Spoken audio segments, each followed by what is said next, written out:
জুলাই যোদ্ধাদের উদ্যোগে গঠিত হল network for people's action NPA নামে আরেকটি নতুন রাজনৈতিক দল। নতুন বাংলাদেশ নতুন রাজনৈতিক বন্দোবস্তের পরিবর্তে অভ্যুত্থানের একটি অংশের ক্ষমতা কেন্দ্রিক পুরনো রাজনৈতিক চর্চায় ফিরে যাওয়ার বিপরীতে জুলাইয়ের চেতনায় গণতান্ত্রিক অধিকার নিশ্চিতের ঘোষণা দিয়েছে তরুণদের এই দলটি। এনসিপি থেকে পদত্যাগ করা কেন্দ্রীয় দুই নেতা ছাড়াও ছাত্র ইউনিয়নের ঢাকা বিশ্ববিদ্যালয়ের সভাপতি মেঘমল্লার বসু, কেন্দ্রীয় সহসভাপতি নাজিফা জান্নাত সহ জুলাই আন্দোলনে অগ্রণী ভূমিকা রাখা কবি, সাহিত্যিক, সামাজিক সাংস্কৃতিক ব্যক্তিত্বরা রয়েছেন এই দলের সাথে। রিপোর্ট করছেন রকনুজ্জামান।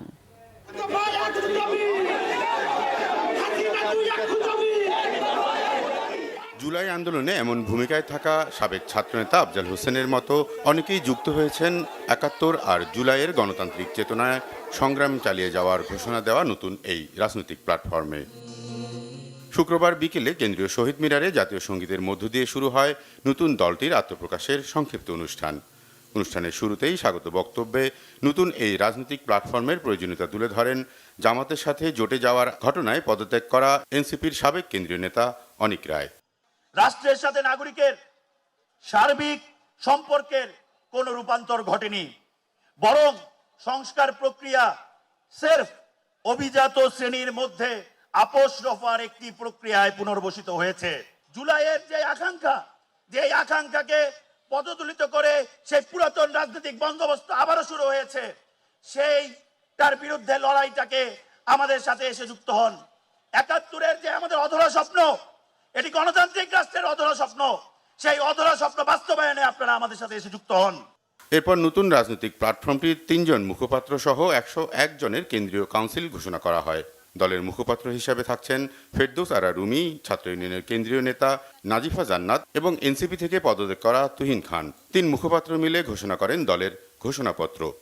অন্তর্বর্তীকালীন সরকার রাষ্ট্র সংস্কারের নানা উদ্যোগ গ্রহণ করলেও ১.৫ বছর পর এসে বাস্তবতা ভিন্ন ও হতাশাজনক। একই সঙ্গে যে অন্তর্ভুক্তিমূলক রাজনৈতিক পরিসরের স্বপ্ন তৈরি হয়েছিল তা আজ অনেকটাই ভেঙে পড়েছে। আমরা দেখতে পাচ্ছি পুরনো রাজনৈতিক বন্দোবস্তের ভাষা ও চর্চার পুনরুত্থান, সিদ্ধান্ত গ্রহণের প্রক্রিয়ায় সংখ্যাগুরুর পাশাপাশি সংখ্যালঘুর কণ্ঠস্বর নিশ্চিত করার যে গণতান্ত্রিক ধারণা, তার গুরুতর লঙ্ঘন ঘটেছে। ধর্মীয়, জাতিগত ও লৈঙ্গিক পরিচয়ের সংখ্যালঘু এবং প্রান্তিক জনগোষ্ঠীর জীবন আরও বেশি ঝুঁকির মধ্যে ঠেলে দেওয়া হচ্ছে। প্রায় সব রাজনৈতিক শক্তি কোনো না কোনোভাবে নারী, সংখ্যালঘু বা প্রান্তিক জনগোষ্ঠীর প্রতি অবিচারমূলক আচরণ করেছে। জুলাইয়ের রাজপথে ছাত্র, শ্রমিক ও সাধারণ মানুষের যে রক্ত ঝরেছে তা কেবল ক্ষমতার পালাবদলের জন্য ছিল না, তা এক ফ্যাসিবাদের জায়গায় আরেক ফ্যাসিবাদ, এক স্বৈরশাসকের বদলে আরেক স্বৈরশাসক বসানোর জন্য ছিল না। সেই রক্ত ছিল রাষ্ট্র কাঠামোর আমূল পরিবর্তনের আকাঙ্ক্ষার প্রকাশ। ৫৪ বছরের শোষণ ও বঞ্চনার ইতিহাস আমাদের স্পষ্ট শিক্ষা দেয়, পুরনো কাঠামো বহাল রেখে জনগণের মুক্তি সম্ভব নয়।